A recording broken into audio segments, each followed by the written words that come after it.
Perjalanan Sandor memasuki fase yang berbeda, ketika kisahnya mulai melampaui lingkaran kecil orang-orang yang mengenalnya secara langsung.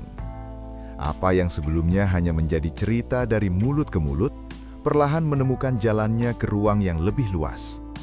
Bukan karena direncanakan, tetapi karena ketertarikan yang tumbuh secara alami. Awalnya, hanya ada beberapa rekaman sederhana, potongan-potongan singkat yang merekam keseharian Sandor. Tidak ada narasi besar, tidak ada pesan khusus. Namun justru karena kesederhanaan itulah, orang-orang yang melihatnya merasa terhubung. Mereka tidak merasa sedang disuguhi sesuatu yang dibuat-buat. Yang mereka lihat adalah keseharian yang apa adanya. Seiring waktu, rekaman-rekaman ini mulai dibagikan ulang, dari satu platform ke platform lain, dari satu komunitas ke komunitas lain. Setiap kali dibagikan, selalu ada komentar serupa yang muncul.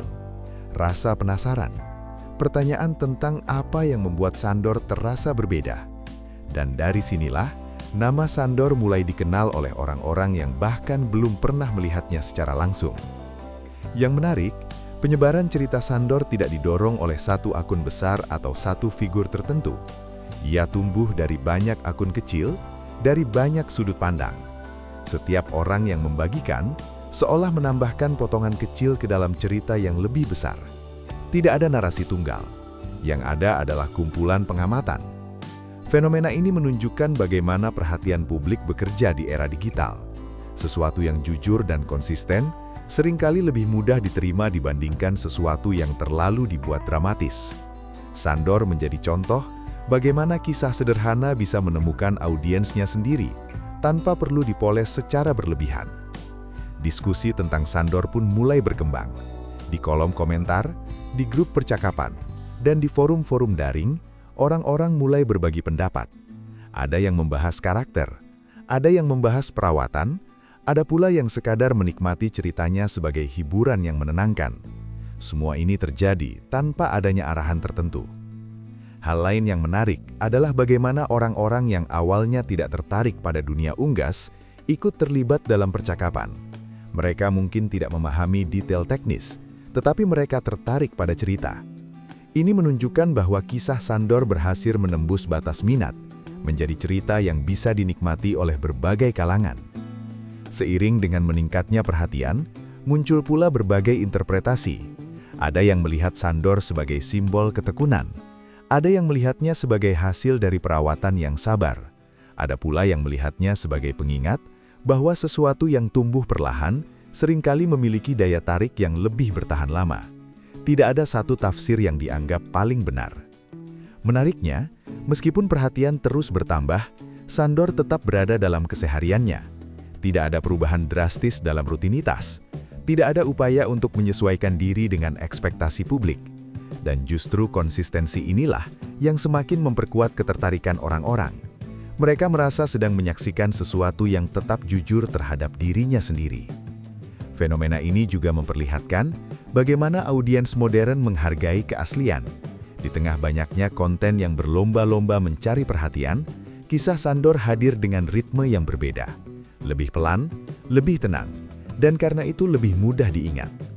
Banyak penonton yang kemudian memilih untuk mengikuti perkembangan Sandor bukan karena ingin melihat perubahan besar, tetapi karena ingin memastikan bahwa cerita ini tetap berjalan dengan cara yang sama. Mereka kembali bukan untuk sensasi, tetapi untuk kesinambungan. Pada titik ini, Sandor tidak lagi sekadar seekor ayam yang menarik perhatian. Ia telah menjadi bagian dari percakapan yang lebih luas. Sebuah contoh tentang bagaimana sesuatu yang sederhana, ketika dijalani dengan konsistensi, bisa memiliki dampak yang jauh melampaui perkiraan awal.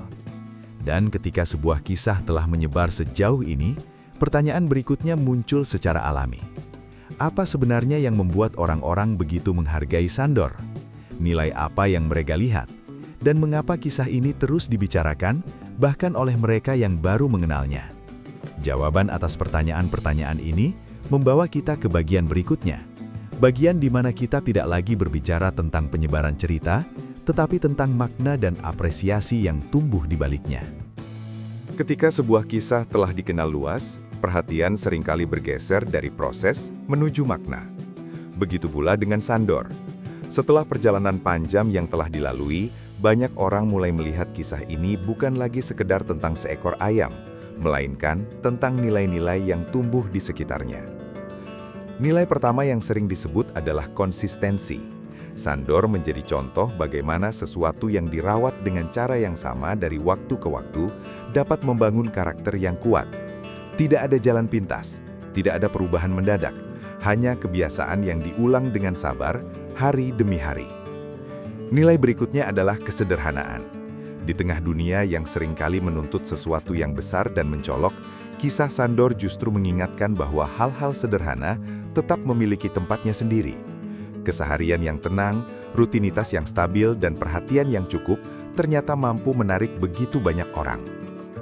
Banyak pengamat juga melihat Sandor sebagai simbol ketekunan, bukan karena pencapaian tertentu, melainkan karena proses panjang yang dijalani tanpa kehilangan arah.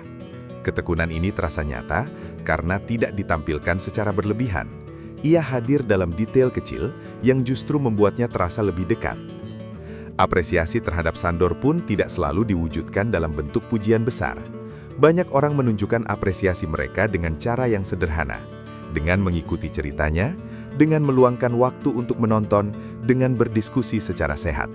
Semua ini menunjukkan bahwa perhatian tidak selalu harus bersifat hingar-bingar untuk menjadi berarti.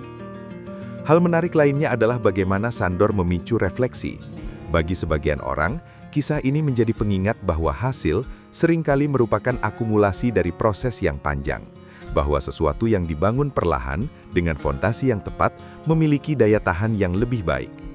Sandor juga menunjukkan bahwa setiap individu, termasuk hewan, memiliki karakter yang bisa tumbuh jika diberi ruang yang tepat. Bukan dengan tekanan, melainkan dengan keseimbangan. Bukan dengan tuntutan, melainkan dengan perhatian. Di titik ini, Sandor telah melampaui perannya sebagai objek cerita. Ia menjadi cermin bagi banyak orang, tentang bagaimana mereka melihat proses, tentang bagaimana mereka menghargai waktu, dan tentang bagaimana mereka memaknai perjalanan, bukan hanya tujuan. Ketika penonton sampai di bagian akhir kisah ini, yang tertinggal bukanlah satu momen besar, melainkan kesan yang bertahan. Sebuah perasaan bahwa mereka telah mengikuti sebuah perjalanan yang utuh. Perjalanan yang tidak tergesa-gesa, namun penuh makna. Dan mungkin inilah alasan mengapa kisah Sandor terus diingat. Bukan karena ia mencoba menjadi sesuatu yang luar biasa, tetapi karena ia setia pada prosesnya sendiri. Dalam kesederhanaan itulah, nilai-nilai tumbuh dan diapresiasi. Pada akhirnya, kisah Sandor mengajarkan bahwa perhatian yang bertahan lama tidak datang dari sensasi, melainkan dari kejujuran, dari proses yang dijalani apa adanya, dan dari karakter yang tumbuh secara alami tanpa dipaksakan. Terima kasih telah meluangkan waktu untuk mengikuti kisah ini sampai akhir. Jika ada satu hal yang bisa dibawa pulang dari perjalanan Sandor, mungkin itu adalah pengingat bahwa dalam dunia yang serba cepat, ada nilai besar dalam berjalan perlahan, namun konsisten. Dan dengan pemahaman itu, kisah Sandor pun menemukan penutupnya.